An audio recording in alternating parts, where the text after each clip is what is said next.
never in my life thought that I would get death threats on a suicide awareness video. That's wild. Hi, I'm Sammy Gerb, and I normally post silly, fun, upbeat, positive content on the internet, but today I'm taking a break from that to talk about something more serious. Throughout this video, I'm going to talk about different suicide risk factors, how suicide rates differ among different populations and professions, and the nuances in different populations that make these professionals more likely to take their own lives compared to the general population. If you or someone you know is struggling with suicidal thoughts, please do not hesitate to reach out for help. You're the only you we got. To give you full context as to why I'm making this video, somebody called me Dr. Delulu in a video in which I was saying that I was on a date with somebody who didn't respect my doctor title as a veterinarian. In response, I posted a 1-minute video about how veterinarians are often disrespected in the community. And in this video, I mentioned that veterinarians have one of the highest suicide rates, are number 4 on the list. And I was just really trying to raise awareness about this really important, very personal to me topic. And instead of just appreciating the video for what it was, people decided to make this into a contest about who has it worse. And let me just tell you, this was by far the most vile comment section I've ever seen on Instagram. In that comment section, not only were people talking about which profession killed themselves the most, but they were also telling me to join the statistic. I never in my life thought that I would get death threats on a suicide awareness video. That's wild. They were talking about basically who deserved to kill themselves the most often, and people were really offended that I was only talking about veterinarians in this video. Let me just tell you, I chose that topic because it's near and dear to my heart. I had my first colleague die by suicide about a month after I graduated from veterinary school. So I was using my platform to talk about something that was important to me. But this is not a competition. This is a real problem.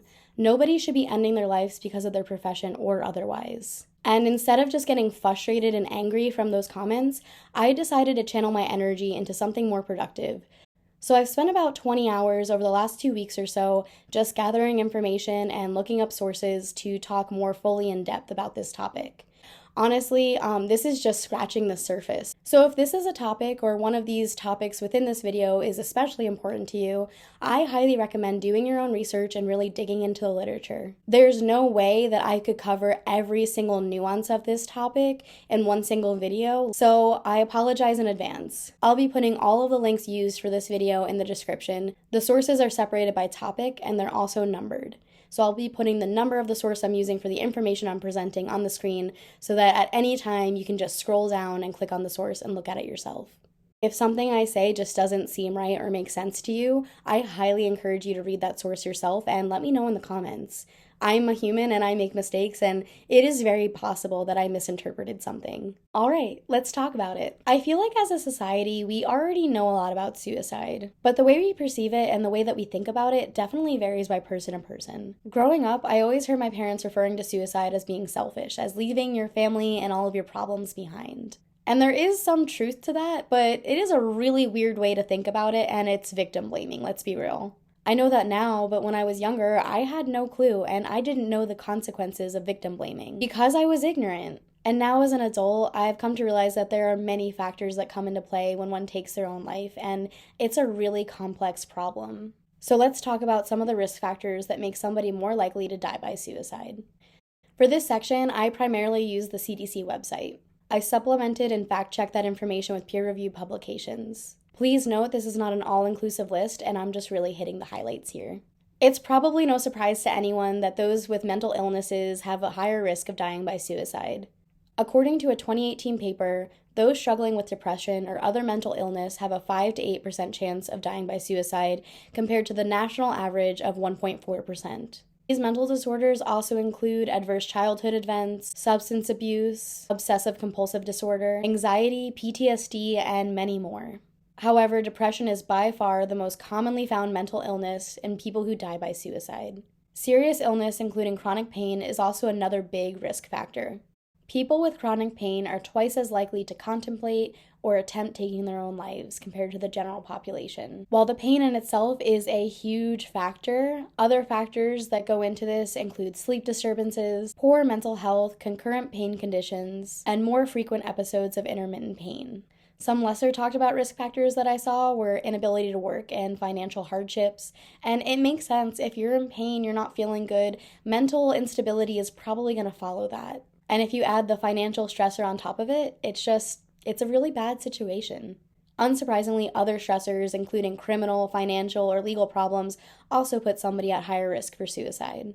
And amongst mental illness, chronic illness, and these other stressors that I just talked about, a feeling of hopelessness can accompany all these.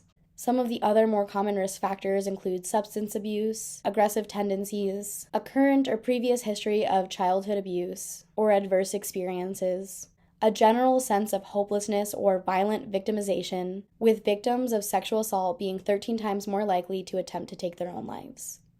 And again, this all stems back to mental illness and seeking professional help. There's still a lot of people that fit into these demographics that don't feel comfortable seeking mental health, or they don't have access to it.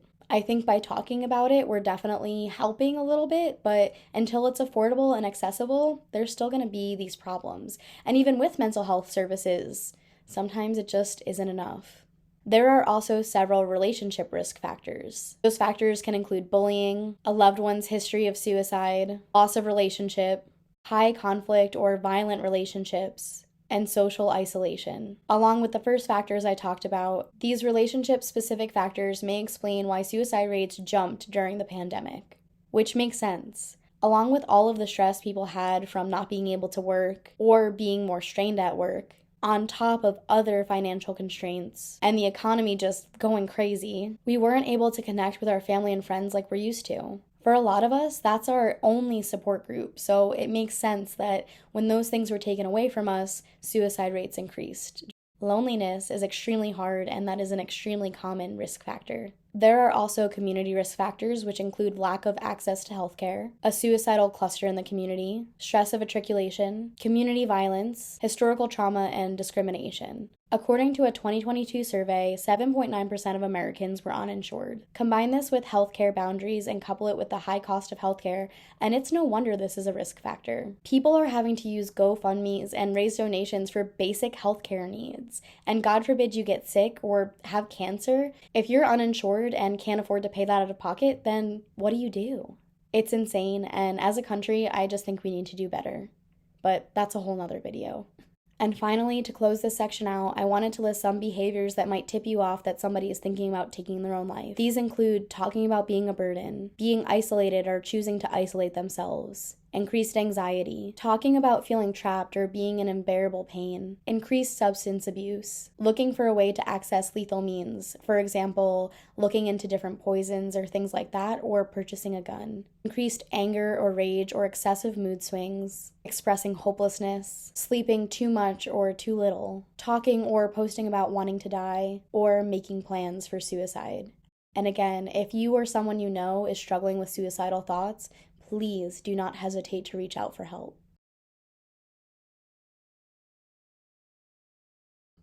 Alright, let's move on to the next section where I'll be talking about how suicide rates differ for different demographics. For this next section, I really just use the CDC website and cross-reference the information with peer-reviewed publications. The CDC website is packaged up really nice and it's really easy to read, so I'm mostly just paraphrasing from that website. Suicide and suicidal behavior are heavily influenced by negative conditions in which we work, play, and learn. These conditions are sometimes called social determinants of health. They can include racism and discrimination, economic hardships, poverty, limited affordable housing, lack of educational opportunities, and barriers to physical and mental health access. When I originally posted my video, I stated that female veterinarians are almost 4 times more likely to take their lives than male veterinarians. And holy crap, people were calling me out in the comments. And a lot of people seemed very passionate and were really upset that I discredited the male suicide rate. But that was never my intention. I was just talking about a problem that's close to home, that's important to me, and I completely agree. The suicide rate in men is a problem, and it is much higher than women. In fact, men are 4 times more likely to take their own lives than women. However, women do attempt suicide 4 times more often than men. Why is that? That's because women tend to choose things like poisoning and other methods that are less effective, while men tend to choose more lethal methods like firearms. In fact, in a 2021 paper, firearms accounted for almost 55% of suicidal deaths in men. The risk of suicide is especially high in aged men, with aged white males making up 69% of all suicides in 2021. This is a problem. There is absolutely no denying it. Suicide rates are much higher in men. So let's talk about why that might be. First, we have to talk about gender roles in society. Traditional gender roles mean that men have to be masculine, they have to be the breadwinner and provide for their family, and they can't show any emotional weakness. Men are simply told to man up if they have any problems, and that's just not fair. Men often see themselves as failures if they can't live up to these impossible standards. And along with that feeling of being a failure comes the feeling of hopelessness. If you can't provide for your family, if you can't provide for your wife, then are you even a man? And the answer is yes, of course. It's okay to be a failure. It's okay to have non-traditional gender roles. Men should absolutely feel comfortable and not have a stigma against mental health. I think as a society, we're trying to do better, but in the comment section of that video, people were pinning men and women against each other, and some people were really rude to men, to be completely honest, telling them to just join the statistic, and we have to stop doing that. We need to start taking men's mental health more seriously and creating an open dialogue so that they feel comfortable expressing their emotions. And at the same time, we have to stop pinning the genders against each other. It is 2023. Traditional gender roles are out the window. To everyone out there, regardless of gender, please, you are worth it. You are worth expressing your emotions. You're worth seeking mental health. Please don't let anybody stand in the way of that. I could make a whole video of this because I am very passionate, but I'm going to move on. Another reason that men may die by suicide more often than women is communication. Generally speaking, women tend to be better communicators than men, especially when it comes to communicating about mental health. And a very sad statistic is as many as 40% of men have never talked to anybody about their emotions or their mental state, despite over 3/4 of men suffering from mental illness, including depression, anxiety, and many other symptoms. When asked why they don't speak up, the biggest reasons cited were, I've just learned to deal with it. I don't want to be a burden on anybody, or I'm too embarrassed, or there's a negative stigma about this type of thing. And again, that's really sad. Men should not have to feel this way. Another big risk factor in men is substance abuse. Alcohol and depression are intrinsically linked. All genders will often turn to drinking excessively to self-medicate a problem that's going on in their lives. And despite feeling more relaxed and better in the short term, alcohol is a depressant and will make these symptoms worse over time. The CDC reports that 7% of men struggle with alcohol abuse, while that number is only 4% in women. Another big one is financial pressures. The traditional gender role is for the man to be the breadwinner, and when he can't provide financially, that's a problem. In fact, there was a survey done with 1,000 men, and 32% of participants put work stress, and 31% put financial pressures at the top of the list as to why they had suicidal thoughts. And unsurprisingly, during financial downturns such as the Great Depression or the recession, men's suicide rates jumped exponentially.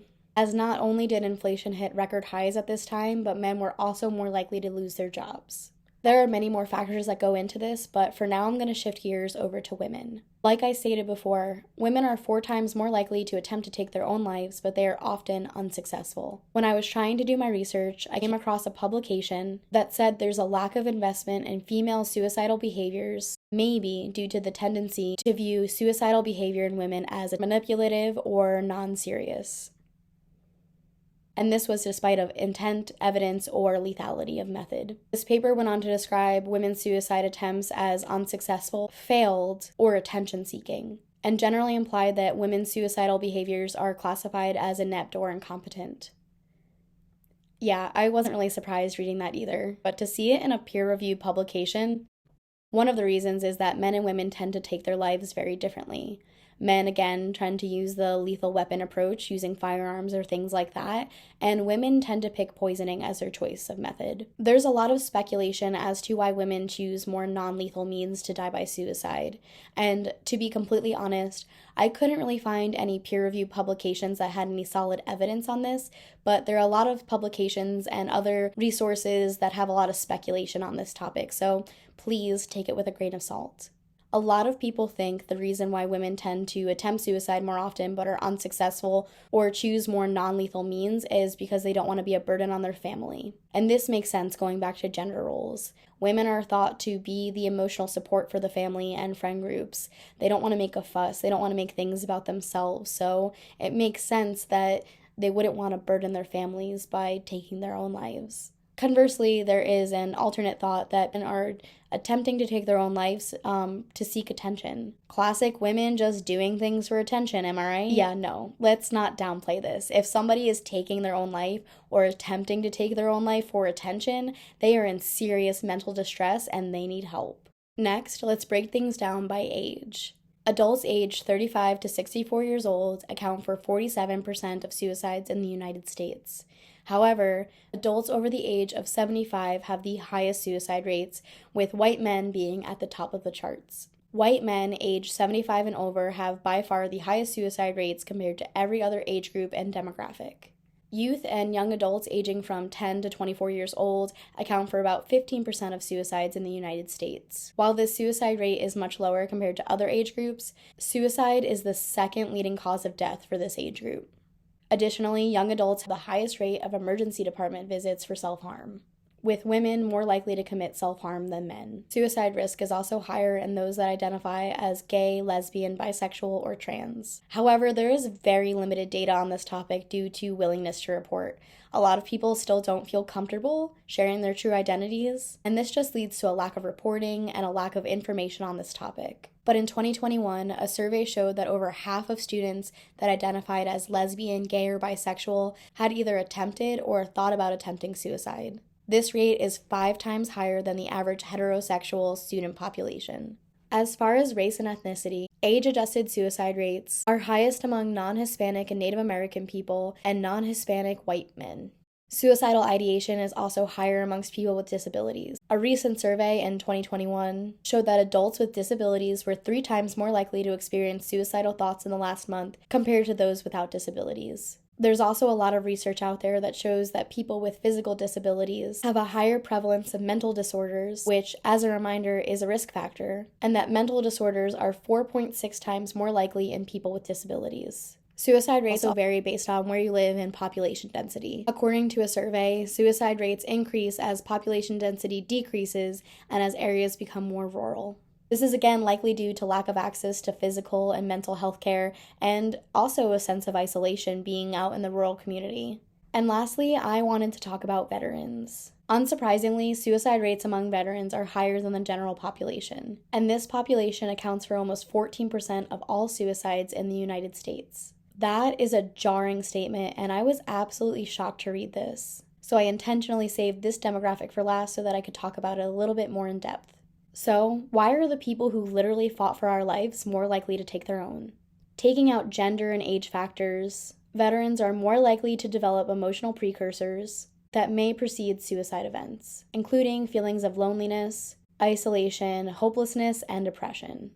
They are also more prone to having acute physiological stressors, including low cholesterol, higher doses of opioid medication for illnesses, insomnia, and other mental health conditions including anxiety, depression, PTSD, traumatic brain injuries, and others. Veterans are also more likely to struggle with substance abuse and excessive binge drinking. Couple that with the fact that at any given time, over 100,000 of our veterans, the people who risk their lives to ensure our safety, are experiencing homelessness.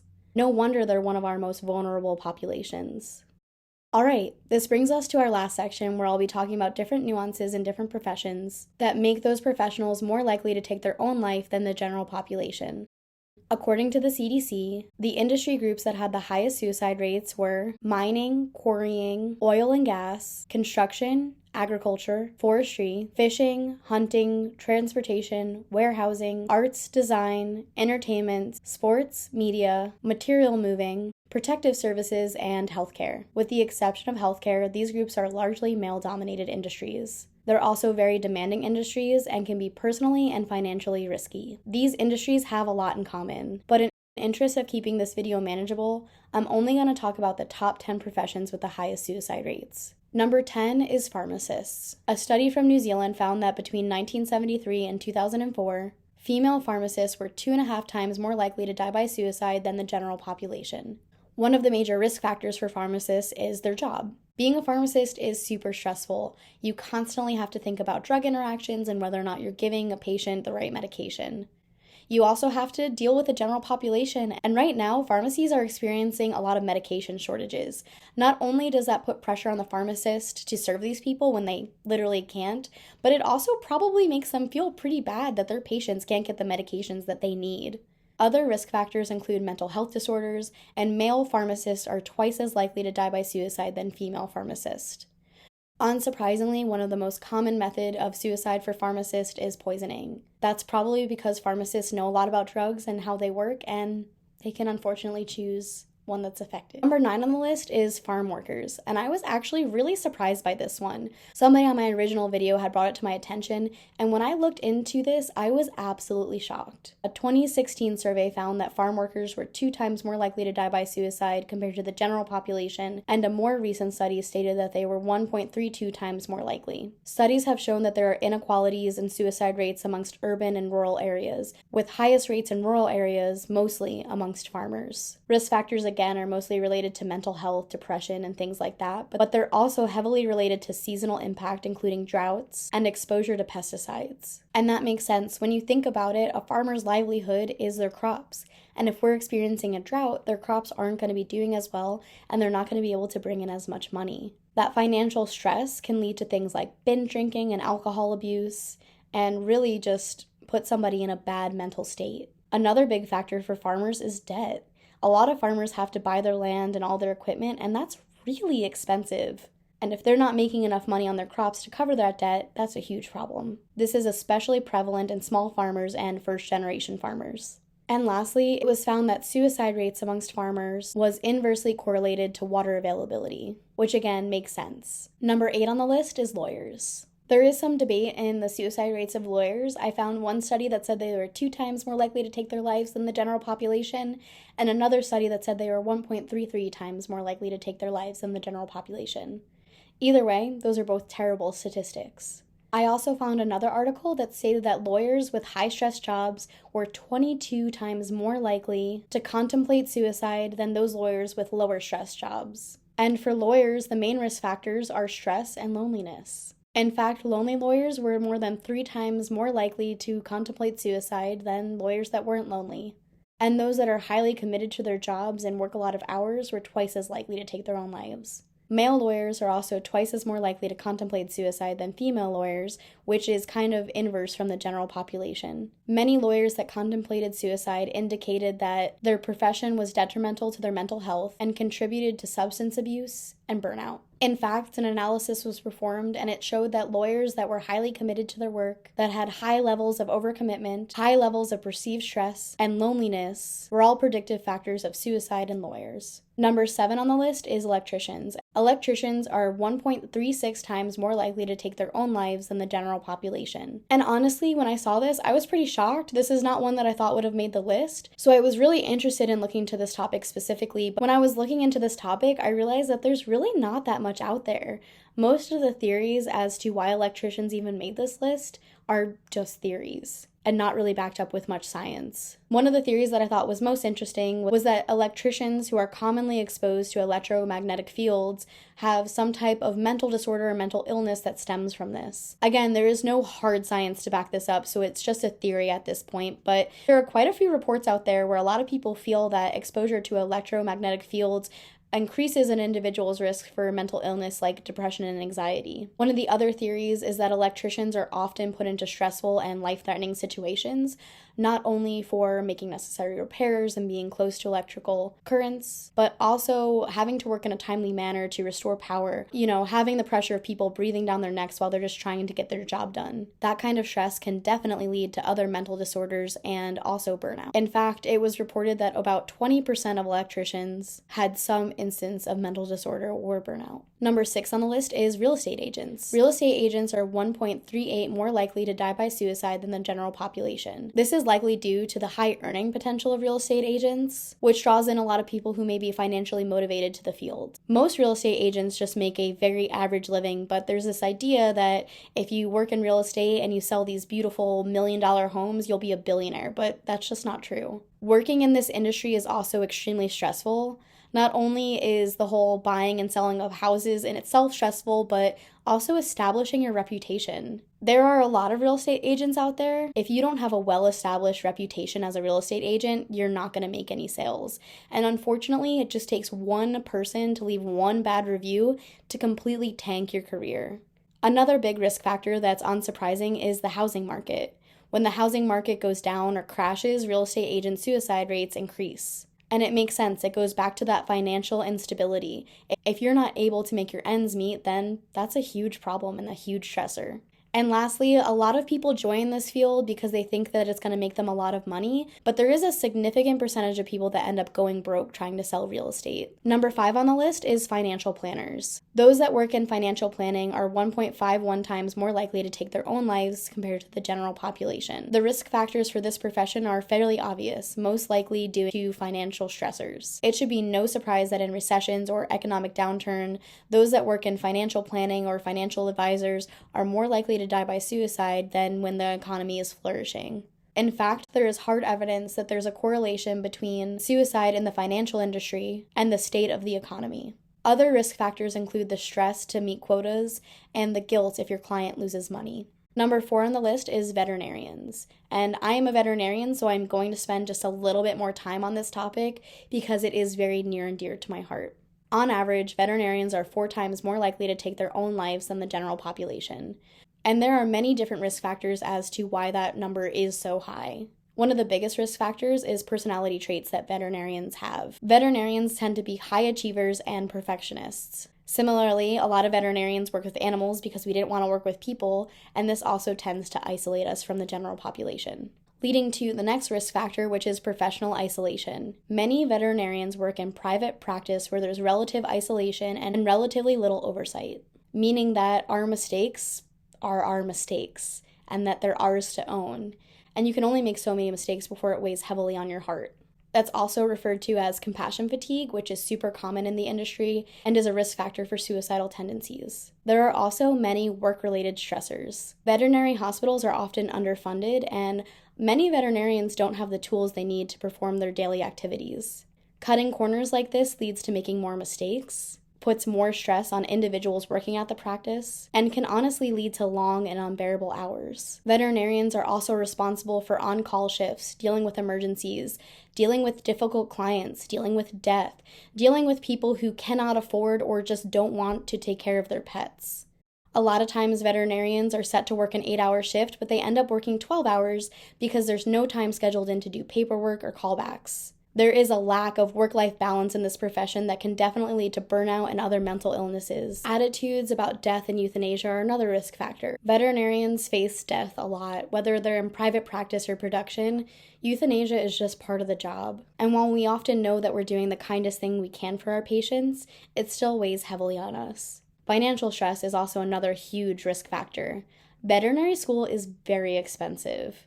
Personally, I am $385,000 in student loan debt, and I have a plan to pay everything back, and I'm right on track and exactly where I should be, but I still think about it all the time. And I can't leave the profession because that would be a huge financial loss to lose all of that money invested into my current career. And finally, a huge risk factor for veterinarians is access to lethal means. We have the drugs we need right there in the clinic, and we know how to use them. Number 3 on this list is police officers. Law enforcement officers are 54% more likely to take their lives compared to the general population. Again, one of the biggest risk factors is access to means. Police officers also have a higher incidence of mental illnesses, including PTSD. Police officers are often faced with traumatic events, including fatalities, crime, child abuse, sexual assault, and much more. Another common factor in police officers is alcohol abuse. One study found that 48% of male and 40% of female police officers drank excessively or struggled with alcohol abuse, and alcohol abuse was even higher amongst young police officers. Number 2 on the list is dentists. Growing up, I always heard that dentists had the highest suicide rates of all the professions, and I'm not really sure where that came from. When I was looking into the literature on this, it's actually very unclear whether they're number 2 or number 1, and there's actually not a lot of information about dentists and suicide risk factors. The rates are also all over the place. I found sources citing that they are 2 to 2.5 times more likely to die by suicide than the general population. And another study that said male dentists had a suicide rate of about 8% and female dentists had a suicide rate of about 5.2%. Again, there are many risk factors that contribute to this high rate of suicide in dentists. They include stress, the demanding nature of the job, patient complaints, perfectionism, and financial burden from loans from dental school. Many dentists enter the field with a high student loan debt and often overwork themselves to help pay that off. And what they don't realize is that they're sacrificing their mental health and their personal relationships to achieve this goal. Dentists are also believed to suffer from higher rates of mental illness and stress, but are less likely than average to seek professional help for these conditions. Additionally, dentists have access to lethal means and have higher incidences of substance abuse and burnout. And lastly, in a survey, dentists pointed to the fact of providing treatment to uncooperative patients as one of the most important work-related stressors. Be nice to your dentists. And finally, number 1 on this list is doctors. Each year in the U.S., 300 to 400 physicians take their own lives. And in the U.S., suicide rates are 250 to 400% higher in female physicians compared to the general female population. Additionally, male and female physician suicide rates are very similar. Some of the risk factors for doctors include depression and other mental illnesses. In fact, it was shown that medical students have rates of depression 15 to 30% higher than the general population. Other factors include bipolar disorder and alcohol and substance abuse. Women physicians also have a higher rate of major depression of age-matched women with doctoral degrees. Other risk factors include depression, emotional exhaustion, low self-esteem, untreated mental illness, substance abuse, and malpractice claims. Physicians will often put their own mental and physical health on the back burner to care for their patients. This not only leads to suicidal thoughts and tendencies, but also burnout. Burnout can then lead to more substance abuse, which puts them at a higher risk. Another big risk factor amongst physicians was marital status and impaired relationships. In fact, the suicide rate of divorced men is more than double that of married men. Again, this issue is extremely complex and multifactorial amongst all different professions. Well, that's all I have for today. If you want to look more into this topic, I have all of my resources listed in the description. Again, I am sorry that I couldn't cover everything in every single profession. It is a very complex and nuanced topic, so if you have something you would like to add to the conversation, please feel free to comment below. Let's just make sure we keep it respectful. Because again, it's not a competition. We need to help one another out. And please understand that this is a very serious and heavy topic. So I'm going to take this very seriously. And again, if you or someone you know is struggling, please seek help. There are so many wonderful resources out there, and you are worth it. I hope you have a wonderful rest of your day. Go out there and do something that makes you happy and take care of yourself. I'll see you soon.